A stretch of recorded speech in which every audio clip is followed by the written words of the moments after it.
আসসালামু আলাইকুম। আমরা সবাই জানি যে গত কিছুদিন আগে কোঠা প্রথা বিলুপ্তির জন্য ছাত্র সমাজ আন্দোলন করছে, আর কোঠা প্রথার বিলুপ্তিও ঘটছে।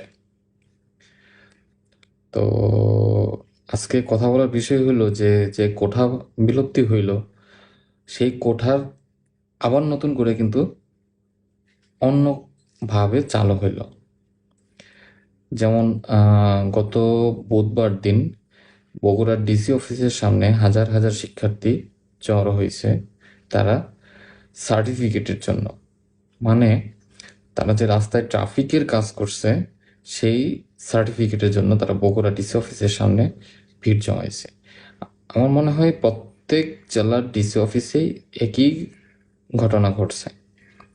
তো যে কোঠা প্রথার জন্য আপনারা আন্দোলন করলেন, কোঠার বিলুপ্তি ঘটাইলেন, এখন আবার নতুন করে আবার কোঠার প্রথা আপনারাই চালু করতেছেন।